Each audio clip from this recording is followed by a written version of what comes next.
은혜 받으신 하나님 말씀은 베드로전서 4장 12절부터 16절까지입니다. 사랑하는 자들아, 너희를 연단하려고 오는 불시험을 이상한 일 당하는 것 같이 이상히 여기지 말고 너희가 그리스도의 고난에 참여하는 것으로 즐거워하라.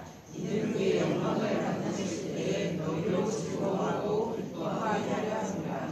너희가 그리스도의 이름으로 치욕을 당하면 복이 있는 자로다. 영광의 영 곧 하나님의 영이 너희 위에 계심이라.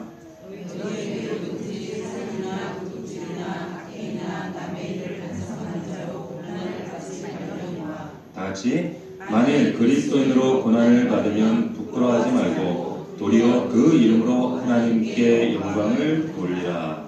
아멘. 고난의 의미와 같은 제목으로 하나님 말씀 함께 은혜를 나누도록 하겠습니다. 한번 제목을 따라합시다. 고난의 의미. 자, 베드로전서는 우리가 앞서 말씀드렸던 대로 고난의 편지입니다. 고난 중에 있는 성도들을 붙들어주고 격려하기 위해서 처음부터 고난에 관한 의미를 설명하면서 시작하고 있는데요. 그 이후로 편지의 여러 가지 주제들을 언급할 때마다 고난과 더불어서 내용이 펼쳐집니다. 성경이 고난을 다룰 때, 이 고난이라고 하는 주제를 다룰 때 저와 여러분이 조심해야 할 태도가 있습니다. 그게 뭔가, 이 말씀이 당시에 성도들에게 주어진 특별한 상황과 역사적 배경 가운데 있는, 그래서 특별한 상황 가운데 있는 거기에 해당되는 이야기지 오늘 나와는 상관이 없다, 그렇지 않다는 거예요. 고난은 누구나 아시는 대로 예외가 없습니다. 외면하고 싶다고 되는 것도 아니고, 우리가 고난을 택하지 않아도 불청객처럼 불쑥불쑥 어느 날 나에게 찾아와서 나를 괴롭게 하는 것이 고난입니다. 더군다나 우리 믿는 그리스도인들은 세상 사람들이 겪지 않아도 되는 의로운 고난, 신앙으로 인한 고난까지 겸해서 받아야 하기 때문에 우리가 이 고난의 문제를 제대로 이해하지 않으면 신앙을 바로 할 수가 없습니다. 왜 예수 믿는데 우리가 고난이 있는가? 왜 고난이 있을까? 저와 여러분이 성도의 길을 가기 때문이에요. 다시 말하면 성도의 길과 세상의 길이 근본적으로 달라요. 다르기 때문에 그렇습니다. 성도임에도 불구하고 성도의 길을 가지 않고 세상의 길을 갈 때는 그 길을 돌이키게 하시기 위해서 하나님께서 고난이라는 것을 동원하십니다. 세상의 길을 따르지 않고 성도의 길을 갈 때, 하나님이 원하시는 길을 갈 때는 세상이 자신을 따르지 않는 성도를 미워하기 때문에 핍박과 의로운 고난이 동반돼요. 상대적이죠. 이렇든 저렇든 간에 저와 여러분에게, 성도에게 고난이라고 하는 것은 피할 수 없는 숙명입니다. 그래서 성도에게 고난이 찾아올 때 이상히 여기지 말아라, 이렇게 얘기를 해요. 오히려 고난이 없으면 이것이 이상한 거예요. 자, 오늘 12절 보겠습니다. 12절 다시 한번 보면 제가 읽겠습니다. 사랑하는 자들아, 너희를 연단하려고 오는 불시험을 이상한 일 당하는 것 같이 이상히 여기지 말고, 그랬어요. 이 시험, 그것도 그냥 시험이 아니에요. 불시험. 불시험이 와도 이상하게 여기지 말라고 그래요. 이상하다는 말은 사실 더 가까운 뜻은 낯설다는 뜻이에요. 이상하게, 이 불시험이 올 때 이상하다, 낯설다 여기지 말라는 거예요. 뭐가 불시험입니까? 영광로에 들어가면 모든 것이 타버려요. 녹아버려요. 그처럼 우리에게 있는 모든 것이 다 사라질 정도로 고통스러운, 이 견디기 어려운 고통을 불시험이라고 말합니다. 이 편지를 지금 읽고 있는 독자들, 이 베드로전서를 읽고 있는 독자들이 그때 당시의 상황이 어떤 상황인가 하면 주 64년경에 네로 황제의 이 네로 황제가 주도하는 로마 정부의 대대적인 무선 박해를 눈앞에 목전에 두고 있습니다. 베드로는 이 성령의 감동 가운데 이 편지의 독자들인 성도들에게 그 무서운 불시험을 준비시키고 있어요. 얼마 있으면 너에게 이 불시험이 있을 것이다. 그런데 이 불시험 올 때 이상히 여기지 말라는 거예요. 낯설게 여기지 말라는 거예요. 이 불심이 어떤 의미가 있는가? 12절 말씀 보니까 연단을 위해 허락된 거라는 거. 연단을 위해서. 사랑하는 자들아 너희를 연단하려고 오는 불시험. 근데 이거 이상하게 여기지 마. 낯설게 여기지 마. 불같은 고통. 그 고통이 예수 믿는 자들에게, 저와 여러분들에게 허락될 때 그 고통의 의미는 우리를 연단시키는 하나님의 손길이다라고 하는 거예요. 용광로 속에 뭐가 들어갑니까? 고물이나 참 녹슨 이런 잡철들이 들어가요. 거기에 들어가면 이 용광로에서 이런 잡철들이 뜨거운 그 풀무 안에서 불로 녹여서 그 안에 있는 모든 불순물들, 찌꺼기들이 빠져나옵니다. 빠져나가죠. 그래서 새로운 새가 되는데 연단되고 재련이 되는 거예요. 고난이 저와 여러분들에게 그런 의미라는 겁니다.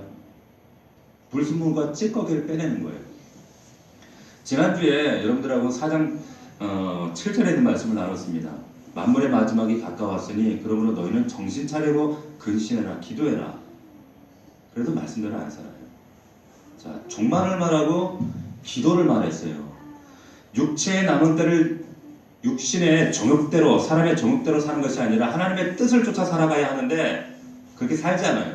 그렇기 때문에 종말적인 마지막 의식을 가지고 기도의 필연성을 말을 했어요. 자, 그리고 종말 마지막 의식, 내 개인의 종말과 그리고 이 땅의 종말 마지막에 가까우는구나. 그리고 기도가 절대적이구나. 살아내는 힘은 기도밖에 없구나. 그 다음에 어떻게 할 거예요? 8절 말씀해 보니까 8절 말씀 보십시오. 무엇보다도 뜨겁게 사랑하라 그랬어요. 끝까지 허단 죄를 덮는 그 자리까지. 자, 그리고 이 사랑이 어떤 사랑인가? 예수 그리스도께서 도저히 용서할 수 없는 그 바리새인들과 장로들과 그리고 자신들을 위해 고난해온 자신을 십자가에 매달아 죽이는 그 백성들을 눈앞에 두고도 십자가를 거절하지 않고 끝까지 참고 인내하고 사랑하신 그 사랑으로, 허다한 죄를 덮어주는 그 사랑으로, 그 사랑까지 가라는 거예요. 그 사랑이 좀 더 구체적으로 어떻게 나타나는가? 9절 말씀해 보니까 서로 대접할 때 원망 없이 하고 은사 받은 대로 여러 가지 은혜를 맡은 선한 청지기 같이. 자, 이 모든 것의 힘의 근원. 그런데 이것이 내 힘으로 하는 것이 아니다. 하나님이 주신 공급하신 힘이다. 11절 말씀 우리 같이 한번 읽어봅시다. 11절 시작. 누가 만일 말하려면 하나님의 말씀을 하는 것 같이 하고 누가 봉사하려면 하나님이 공급하시는 힘으로 같이 하라. 이는 범사에 예수 그리스도로 말미암아 하나님의 영광을 받으시게 하려 함이니 그에게 영광과 권능이 세세 무궁.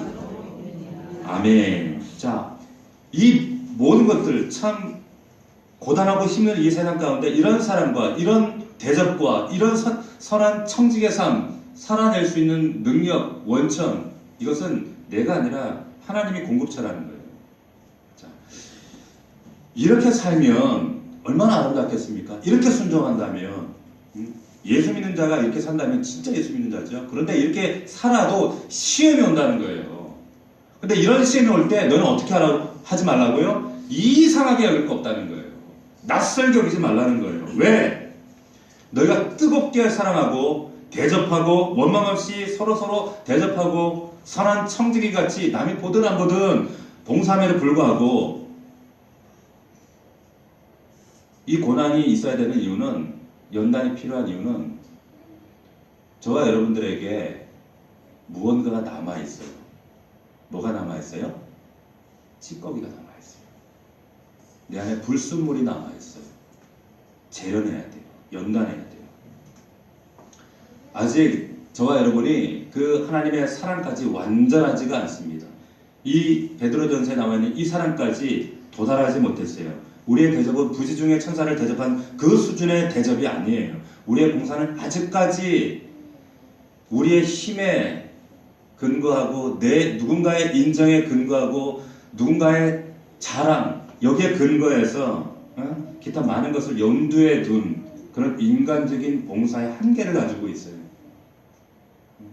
이런 우리에게 이렇게 연약하고 간사하고 도무지 하나님의 수준에 도달하기가 참 더디기만 한 우리에게 필요한 것이 뭔가? 연단이 필요한 거예요. 더 큰 사랑, 더 순수한 대접, 더 진실된 봉사를 위해서 아직까지 재련되고 더 연단되고 우리 안에는 불순물이 빠지고 찌꺼기가 제거되어지고 이런 연단 과정이 필요하다는 거예요. 그래서 마틴 루터는 성도에게 허락되는 이 고난을 제3의 성례다 이렇게 얘기했어요. 여러분 성례가 뭡니까? 성례가 뭐예요? 응? 만찬, 뭐 세례 이거 성례죠. 근데 은혜의 방편, 성례는 은혜의 방편이에요. 은혜의 통로라는 거예요. 여러분 은혜 받는 통로, 이것이 우리 내적으로 임하는 은혜의 방편은 뭡니까? 두 가지, 교회의 공식적으로 주신 두 가지. 그것은 말씀과 기도입니다. 말씀과 기도를 통해서, 우리가 말씀을 통해서 하나님의 은혜 받습니다. 기도를 통해서 하나님의 은혜의 보좌 앞에 나아갑니다. 이 두 가지 외에는 교회에 공식적으로 주신 하나님 은혜의 통로, 공식적인 루트가 없어요. 제3의 은혜의 방편이 있다? 그게 뭐다? 고난이라는 거예요. 고난이라는 거예요. 왜? 자, 저와 여러분이 이 말씀과 기도라고 하는 하나님이 허락하신 이 보편적인 이 방편을 통해서 하나님을 사랑하고 이웃을 사랑하는 그 자리로 나아가면 좋아요. 너무 좋아요. 너무 좋은데 대부분의 성도들이 그렇게 하지 않아요. 그렇게 하지 않습니다. 대부분의 성도들이 순전하게 허락하신 하나님의 복된 은혜의 통로, 말씀을 통해 그 기도의 자리까지 나가는 것이 아니라 다시 세상에서 머물러요. 다시 육신의 정욕으로 머물러요. 말씀을 통해 기도를 통해 그 복된 자리로 자신을 진전시키지 않아요. 누가요? 여러분들이, 저하고 여러분들이. 그래서 뭐가 필요합니까? 뭐가 필요해요? 제3의 성례인 고난이 그래서 필요한 거예요. 자, 로마서 8장 17절을 우리 함께 찾겠습니다. 로마서 8장 17절 말씀을 우리 함께 찾아보겠습니다.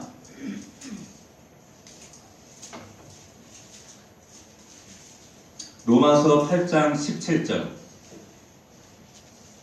하나님께서 성도에게 고난을 싹 제거해 주시는 것이 아니라 왜 고난을 허락하시는가? 그 고난이 나에게 연단이 될 때 그 연단의 의미는 무엇인가? 내 안에 남아있는 불순물과 찌꺼기가 뭔가? 그 의미를 여러분들이 잘 염두에 두셔야 됩니다. 자, 로마서 8장 17절입니다. 같이 읽습니다. 시작. 자녀이면 또한 상속자 곧 하나님의 상속자요 그리스도와 함께한 상속자니 우리가 그와 함께 영광을 받기 위하여 고난도 함께 받아야 될 것이니라. 아멘. 자, 왜 그리스도인에게 고난이 있습니까? 하나님이 자녀이기 때문에. 하나님의 자녀들은 그리스도와 함께한 하나님의 상속자인데 장차 그리스도와 함께한 영광을 상속으로 받기 위해 필연적으로 고난도 함께 받아야 한다고 말씀하고 있어요. 고난도 받아야 돼요, 여러분들이. 고난은 받아도 되고 안 받아도 되는 선택 과목이 아니에요. 고난 받으면 뭔가 하나님과 찝찝한 게 있는 것이고 고난이 안 받으면 저 사람이 뭔가 하나님과 잘된 관계, 그거 오해예요. 성경은 절대 그렇게 얘기하고 있잖아요. 거짓 교사들과 거짓 목사들이 가르치는 왜곡된 복음, 거짓된 복음, 유사복음과 성경과 지금까지 여러분들 끊임없이 또한 오후의 십자가 복음과 끊임없이 저희 주일 말씀을 통해서 선포되어진 말씀을 통해 나누어지는 이 복음이 이 간격이 얼마나 큰가를 보십시오. 거짓 교사들, 거짓 목사들이 말하는 복음, 예수를 잘 믿으면 고난이 없다고 가르쳐요. 그들이 가르치는 교훈을 따라가면요, 오늘 말씀이 딱 부딪히는 거예요. 예수 믿으면 고난이 없다고 그랬는데, 근데 예수 믿다 고난을 만나면 이 고난이 이상한 거예요. 낯설어지는 거예요. 근데 베드로는 낯설게 여기지 말라 그랬거든. 자, 베드로는 예수 믿기 때문에 불같은 고난을 당하고 있고 모든 것을 빼앗기고 뿔뿔이 흩어지고 지금 로마의 박해 아래서 장차 조금 있다가 지금 네로의 그 무서운 불시험을 목전에 두고 있는데 예수 믿기 때문에 고난당하고 있는 성도들을 붙들어주고 지금 이 편지를 쓰고 있잖아요. 그런데 뭐라고 쓴다고요? 예수 잘 믿으면 고난이 없다고 말하고 있지 않아요. 오히려 예수를 잘 믿기 때문에 준비된 영광을 상속받기 위하여, 그리고 그 영광을 너희들의 유산으로 확보하기 위하여 그 영광을 받을 수 있는 너희 그릇을 준비하기 위하여 영광과 더불어 그 고난도 받아야 된다. 받아야 된다. 말씀하고 있는 거예요. 그렇기 때문에 그 연단을 위해 너희들에게 불시험이 올 때 이상하게 여기지 마라. 낯설게 여기지 마라. 오히려 그 연단의 목적을 알고 고난의 의미를 알고 불시험을 기뻐하고 즐거움으로 맞이하라. 말씀하고 있다는 거예요. 믿으시길 축원합니다. 이게 성경이 말하는 고난이에요. 예수 믿으면 만사형통 또 성경 그런 복음을 말하지 않아요. 자, 다시 보면 13절 오십시오. 4장 13절. 이 13절 말씀에도 로마서에서 똑같은 말을 해요. 13절 말씀을 다시 한번 봅시다. 읽습니다. 시작. 오히려 너희가 그리스도의 고난에 참여하는 것으로 즐거워하라. 이는 그의 영광을 나타내실 때에 너희로 즐거워하고 기뻐하게 하려 함이라. 자, 여러분, 하나님 우리에게 지극한 아름다운 상속과 영광을 준비하고 계신데 그 영광을 즐거움과 기쁨으로 받을 수 있도록 고난을 연단으로 허락하고 계신다는 겁니다. 고난이 지나야만 영광이 옵니다. 고난과 영광은 쌍둥이에요. 십자가 지나야 부활의 영광이 오지 십자가 없는 부활은 있을 수가 없어요. 우리가 현재 당하는 이 고난은 장차 우리에게 임하는 그 신령한 영광과 직결되는 거예요. 직결되는 거예요. 고난을 이상하게 여기지 말고 낯설게 여기지 말고 우리가 기뻐해야 할 이유가 여기 있습니다. 하나님 자녀에게 고난이 이상한 게 전혀 아니라는 거예요. 없는 게 이상한 거예요. 없는 게 이상한 거예요. 그 없는 것을 하나님 복이라고 착각하는 것이 사실 더 두려운 겁니다. 그리스도인들에게는 하나님이 허락하신 연단과 그리고 하나님의 만지심과 하나님의 역사하심이 날마다 보여져야 돼요. 여러분들에게 고난의 색깔이 다 다릅니다. 크기도 다릅니다. 모양도 다릅니다. 각자가 다 다양해요. 그런데 여기 계신 분들 중에 고난 없는 분들이 있습니까?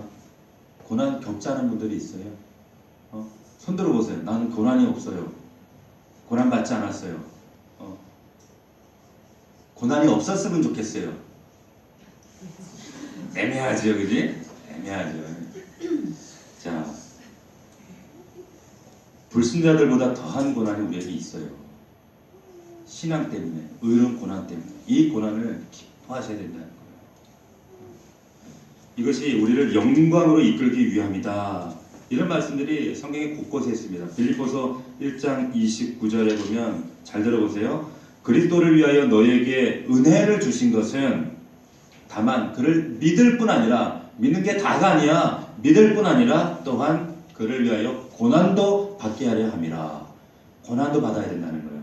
믿음은 은혜로 받습니다. 아무런 조건 없이 내 행위나 내 의가 좀 더 개입되지 않은 하나님의 소중한 선물이에요. 그런데 바울은 그리스도인들에게 하늘의 선물인 이 믿음과 같이 은혜의 선물 이 믿음과 같이 똑같은 소중한 선물이 있는데 이것이 고난이다 말씀하고 있습니다. 고난이 이상한 것이 아니라 믿음처럼 하늘에서 내려준 하나님의 선물이라는 거예요. 은혜라는 겁니다. 제가 고난주의자가 아니에요. 오해하지 마세요. 성경이 말하는 진리예요. 근데 이 안에 하나님의 놀라운 비밀이 숨겨져 있단 말이에요.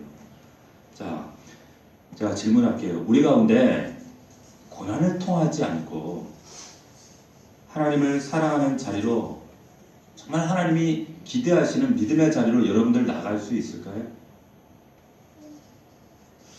자, 여러분들에게 한번 솔직해 보세요. 자신에게, 자기 자신에게 한번 정말 진실해 보세요. 여러분의 지금 이 믿음 수준, 오늘 이 믿음 수준에, 이 믿음 수준에 하나님이 여러분들을 그대로 그냥 두신다면, 더 하나님을 사랑하시겠어요? 더 이웃을 사랑하시겠어요? 그 자리로 나아가겠어요? 자신 있어요? 하나님이 여러분들을 가만히 두신다면 허락된 말씀만 가지고 은혜의 방편인 말씀과 기도만 가지고 정말 그 말씀의 자리, 기도의 자리까지 나아가서 고난이 없이 선한 청지기 같이 정말 아무도 인정해주지 않고 봐주지도 않고 몰라줘도 그 숨은 자리에서 봉사하며 하나님이 공급하시는 그 힘의 능력의 원천을 가지고 눈물을 머금고 봉사하는 그 자리, 그 믿음의 경지까지 여러분들 가시겠어요? 가만히 놔두신다면 너무 천만의 말씀이에요. 여러분들 절대 안 가는 사람, 절대 믿을 수 없는 사람들이에요. 여러분들 믿음은 잘하는 게 하나도 없어요. 사람은 그렇게 저와 여러분들 만만한 존재가 아니에요. 얼마나 간사하고 얼마나 변덕도 많고 이랬다 저랬다 외식이 더덕더덕 붙어있는 건지 알 수가 없어요. 절대로 하나님 원하시는 그 자리로 가지 않습니다. 그래서 믿음이 은혜인 것처럼 동일한 은혜로 하나님 고난을 허락하셔서 영광의 상속자가 되기 위해 우리를 재련하고 연단해 가시는 거예요. 성경의 진리가 그러하다면 보세요. 고난이 없는 신앙이 가능할까요? 가능하지 않아요. 절대 가능하지 않습니다. 가능하지 않습니다.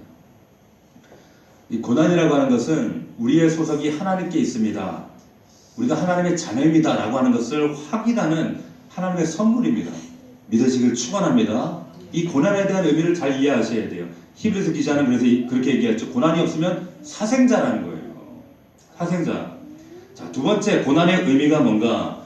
고난은 우리의 구원, 저와 여러분의 구원을 보호하는 하나님의 손길이에요.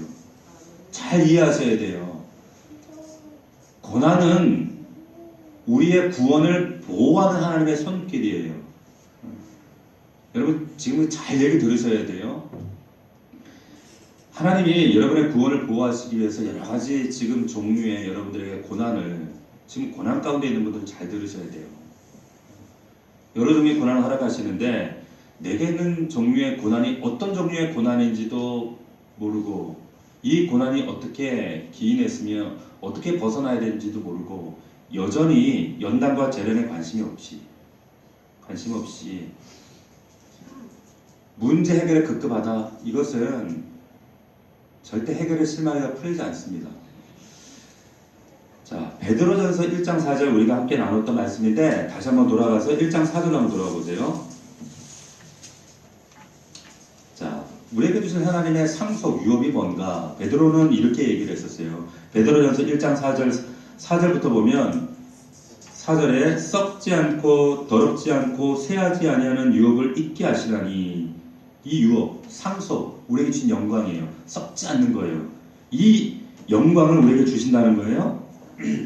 우리가 받을 영광과 상속이죠. 이건 하늘에 간직하신 것이다. 5절 말씀 너희는 말세에 나타내기로 예비하신 구원을 얻기 위하여 믿음으로 말미암아, 믿음, 이것은 뒤에 나오는 연단과 관련이 있어요. 믿음으로 말미암아 하나님의 능력으로 보호하심을 받았다.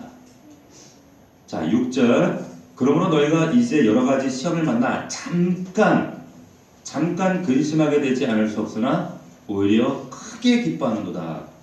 너희 믿음의 확실함은 불로 연단하여도 없어질 금보다 더 귀하여 예수 그리스도께서 나타나실 때에 칭찬과 영광과 존귀를 얻게 할 것이니라. 8절 9절 우리 같이 읽습니다. 시작. 예수를 너희가 보지 못하였으나 사랑하는도다. 이제도 보지 못하나 믿고 말할 수 없는 영광스러운 즐거움으로 기뻐하니 믿음의 결국 곧 영혼의 구원을 받음이라. 아멘. 자, 베드로가 설명하는 이 구원의 개념이 뭔지 여러분 유념하셔야 돼요.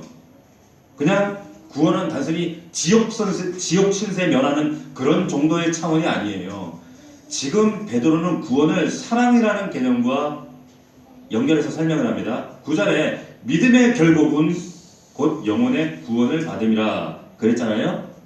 자, 이것을 위해서 믿음의 결국 영혼의 구원을 위해서 여러 가지 시험, 오늘 본문식으로 말하면 무서운 불시험도 올 수 있다는 거예요. 연단을 허락하신다는 거예요. 그런데 그것이 믿음의 결국 곧 영혼의 구원으로 이어져요. 영혼의 구원이 뭐냐? 영혼의 구원이 뭐냐? 8절 보세요. 8절 다시 보면 8절에 보면 예수를 너희가 보지 못하였으나 사랑하는도다. 이제도 보지 못하나 믿고 말할 수 없는 영광스러운 즐거움을 기뻐하니 믿음의 결국, 이것이 믿음의 결국 곧 영혼의 구원이다. 할렐루야. 이 메커니즘을 잘 이해하셔야 돼요. 영혼의 구원이 사랑이라는 거예요. 사랑. 보지 못하는 주님을 말할 수 없는 영광으로 사랑하는 것이 구원이에요. 단순히 천국 가는 거, 장소적으로 천당으로 이사가는 정도, 그게 구원이 아니라 지극한 사랑의 나라로 옮겨가는 거예요. 구원은 사랑으로 이어져요. 들어가는 겁니다. 누구와 사랑해요? 누구와 사랑해요? 삼위일체 하나님의 초대를 받아서 도저히 그 하나님 앞에 범접할 수 없는 우리 죄인된 우리가 그 삼위 하나님께서 창세전부터 삼위 하나님이 한 몸이 되어 사랑하시고 서로 영화롭게 하시고 그 영광된 사랑의 자리에 감히 우리가 초청을 받아서, 구원이라는 것은 그 하나님의 초청을 받아 그 신적인 사랑의 동반자로 우리가 옮겨가는 거예요. 이것이 구원, 베드로가 설명한 구원의 의미입니다. 믿으시길 축원합니다. 믿음의 결국 영혼의 구원, 이것은 곧 하나님과의 사랑이에요. 그런데 저와 여러분들이, 대부분의 성도들이 이 구원을 별로 안 좋아해요. 사랑 관심 없어요. 가만두면 이 사랑의 자리를 오려가지 않고 저리 가죠. 세상 사랑으로 가죠. 여러분들 속에 지금 감추어져 있는 진짜 여러분들 내면 한번 보세요. 지난 한 주간 동안 여러분들이 가장 애지중지하고 가장 집중하고 가장 신경이 곤두서 있고 끊임없이 생각하고 내 삶 가운데 여러분들 본질을 해부해서 낱낱이 찢어서 가장 집중하고 가장 사랑하고 있는 게 뭐예요? 그게 뭐든가요? 반짝반짝이는 그만이에요. 돈 아니에요? 솔직히 딱 까놓고 얘기해보세요. 그거 아니에요? 내 성공, 내 입신양명 아닙니까? 하나님 사랑하고 관련이 있어요? 없어요. 아무런 상관이 없어요. 뭐가 필요합니까? 이 사랑, 이 구원의 보호를 위해서 고난이 동원되는 거예요. 사랑하는 자리를 이끌기 위해서. 미국에 있는 인디언들이 백인들에게 뉴욕에 있는 맨하탄 이 섬을 유리 구슬 상자 한 상자를 받고 팔았답니다. 나중에 보니까 보석도 아니에요. 진짜 보석도 아니었어요. 싸구려 유리 구슬에 불과한데 반짝이니까 와 하고 팔았어요. 반짝인다고 금이 아닙니다. 여러분들이 그렇게 애지중지하고 거기에 집중하고 거기에 잠 못 자고 하는 그거, 세상 부귀영화가 다 그런 거예요. 그런데 하나님의 백성된 우리가 거기에 속아서 유리구슬에 불과한 것을 갈망하고 하나님은 뒷전입니다. 고난을 통해 연단을 받으면 지금 내가 하나님보다 더 사랑하는 것이 아무것도 아닌 것을 깨닫게 돼요. 그것이 성도들에게 허락된 고난의 의미입니다. 자, 로마서 1장 17절에 보면 복음에는 하나님의 의가 나타나서 믿음으로 믿음에 이르게 하나니 기록된 바 오직 의는 믿음으로 말미암아 살리라 그랬어요. 하나님의 의, 죄인에게 마치 주사기를 주입하는 것처럼 의가 와야 되는데 죄는 의를 얻을 수 없어요. 예수 그리스도 안에 있어요. 그 의는 하나님 주신 은혜예요. 그런데 이 은혜로 말미암아 믿음이 내 안에 왔을 때 나의 주, 나의 하나님 이런 고백이 이루어질 때 이건 하나님의 선물입니다. 근데 그 믿음이 거기서 중단하고 멈춤이 아니라, 멈추는 것이 아니라 믿음으로 믿음에 이르러요. 결국 믿음에서 믿음으로 이르는데 믿음에 결국 보지 못하는 주님을 사랑하는 그 자리까지 나간다는 거예요. 그 믿음의 자리까지. 그것이 구원입니다. 그게 구원이에요. 단순히 예수 믿고 병 낫고 대박 나고 아이들이 좋은 대학 가고 이런 싸구려 복음이 아니라, 유사 복음이 아니라 예수 그리스도를 하나님을 사랑하는 그 자리까지, 신적 동반자의 자리까지 가는 게 구원이라는 거예요. 바울이 이 로마서 1장 17절의 말씀을 어디서 인용했는가? 하박국 2장 4절의 말씀을 인용하고 있는 말씀이에요. 하박국에 있는 말씀이 뭐예요? 자, 의인은 그의 믿음으로 말미암아 살리라. 그 당시에 배경이 어떤 말씀이, 그 문맥을 이해하면 왜 이 말씀을 하고 있는지 여러분들이 과거에 제가 이 말씀 드렸어요. 이해할 수가 있어요. 자, 이스라엘 백성들은 하나님께서 선민으로 불렀습니다. 수많은 민족 가운데 너 하나님 백성이야, 내 백성이야, 선택하는 선민이에요. 지금도 그 자부심이 대단한 민족입니다. 자, 하나님 백성으로 부름받은 이 민족들, 이 이스라엘 백성들은 어떻게 살아야 되는가 하면 그 하나님을 보이지 않는 그 하나님을 사랑하고 하나님과 동행하며 살아야 되는 그런 부르심을 받은 존재들이에요. 그래서 이 백성들에게 하나님 특별한 선물을 주셨죠. 계명이라고 하는 언약의 법을 주셨어요. 그리고 하박국 선지자의 표현을 빌리자면 무화과나무, 포도나무, 열매, 감람나무, 소출과 논밭에 먹을 것과 우리의 양과 외양간의 소 이런 것을 다 주셨어요. 왜? 이스라엘 너희 그것을 가지고 하나님을 사랑하고 이웃을 또 사랑하며 이 세상 가운데 나그네와 행인처럼 살아가면서 열방을 향하여 너희들이 살아가는 인생이 얼마나 복되고 아름다운 것인지 그것을 너희들이 몸소 모델링 해주라는 거예요. 보여주라는 거예요. 그래서 너희가 제사장 나라로 부름받은 거야. 샘플링으로 세운 거예요. 그런데 이 백성들이 무지해요. 하나님 말씀대로 안 살아요. 제멋대로 살아요. 아무리 하나님이 거듭거듭 설명해도 무화과나무, 포도나무, 외양간, 소, 양떼들을 더 사랑해요. 자기들 삶이 더 우선인 거예요.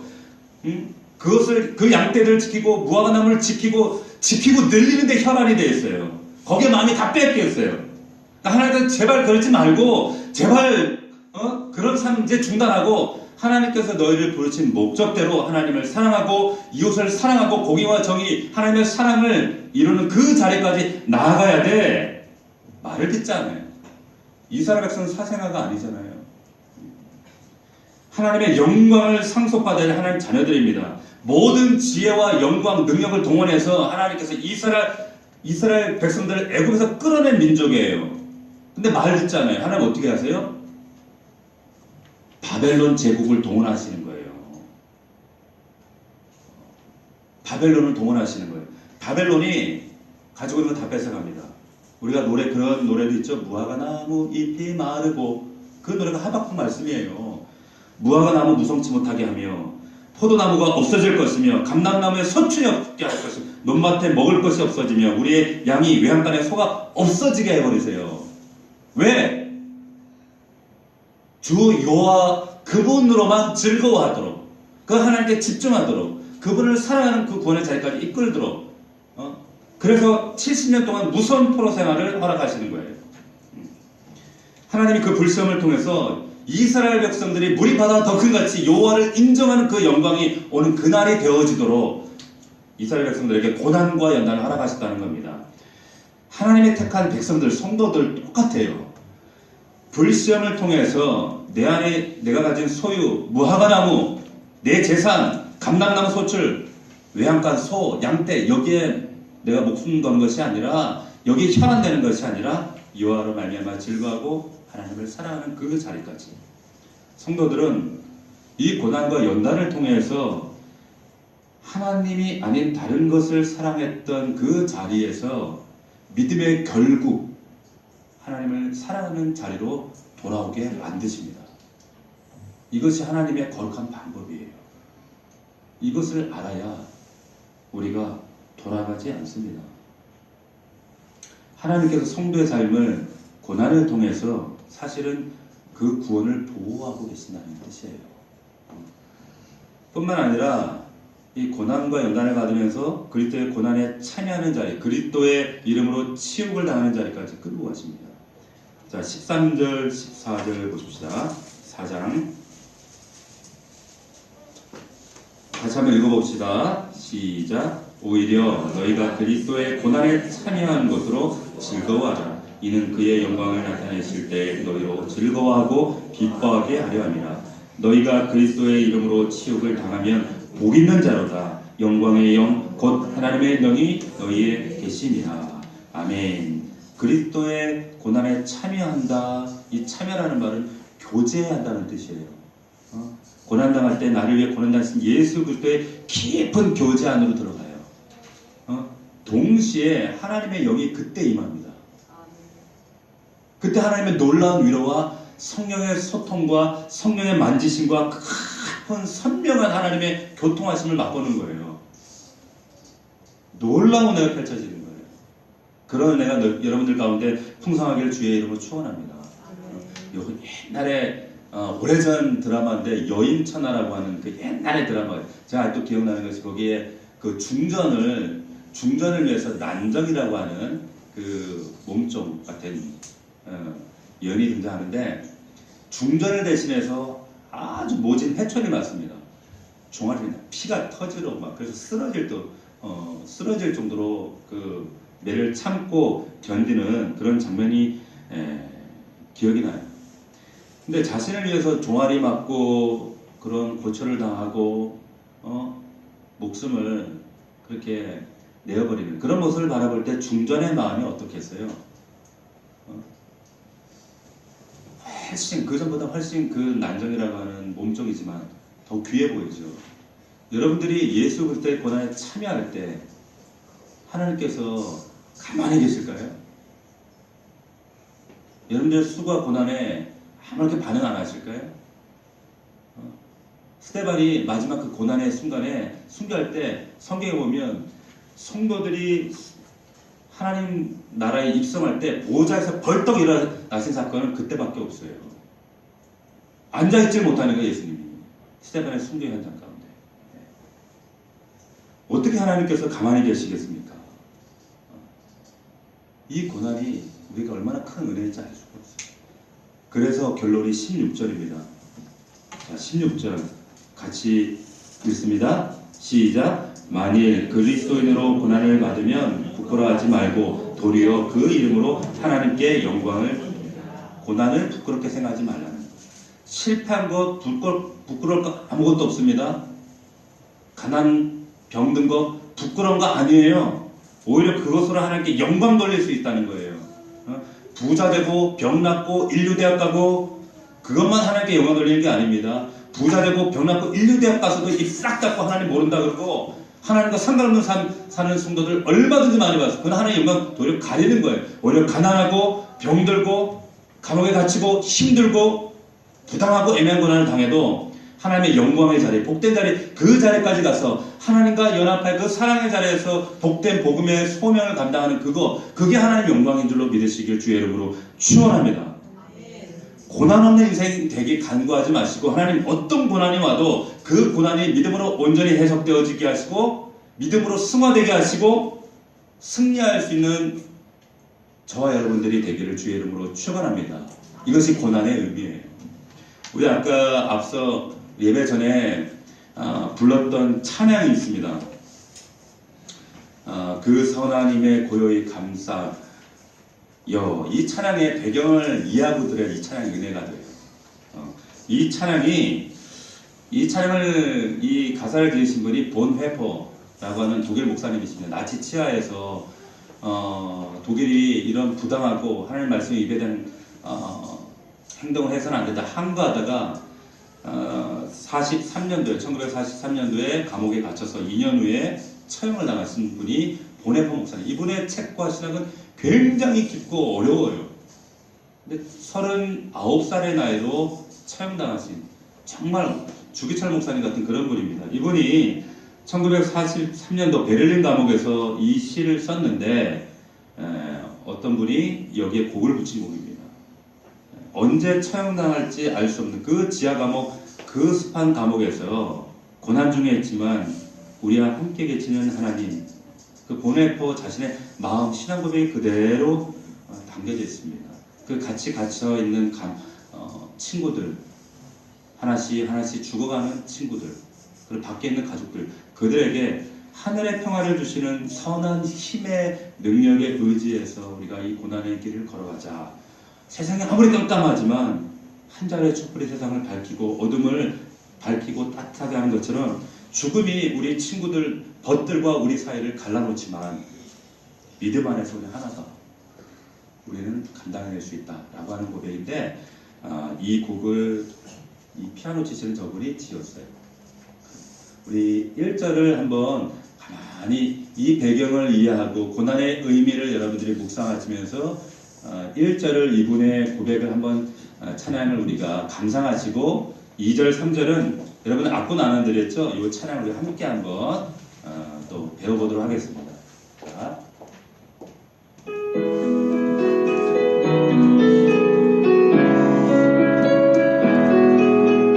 그 선하님의 고요히 감싸여 그 놀라운 평화를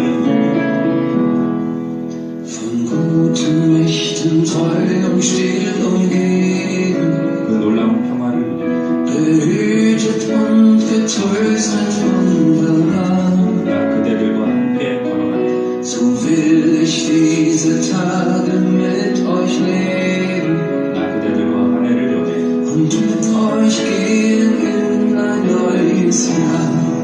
하나님이 우리를 감싸시니 Von guten Mächten wunderbar gebaut. 그 어떤 일에도 Erwarten wir 희망이 tot, 가득합니다. was kommen mag. 주 언제나 우리와 함께 계셔서 Gott ist mit uns am Abend und am Morgen. 하루가 또 늘 새롭습니다. Und ganz gewiss an jedem neuen 우리 한번 다시 Tag. 앞으로 불러볼까? 그 선하님의 그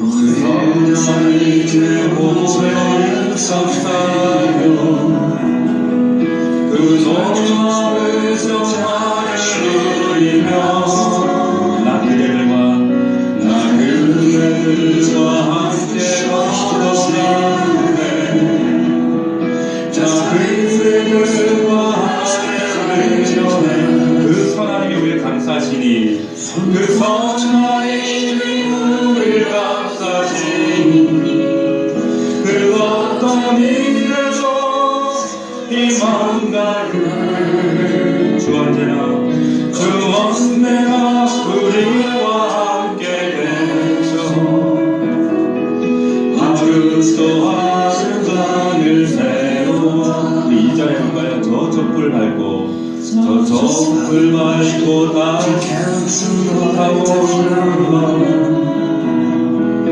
우리의 모든 삶과 버리고 다시 하나가 되게 있으소서 당신의 빛이 빛나는 그 선하님이 우리를 감싸시니 그 선하님이 우리를 감싸시니 그 어떤 일에도 희망가를 주 언제나 우리와 함께 계셔 하루 또 하루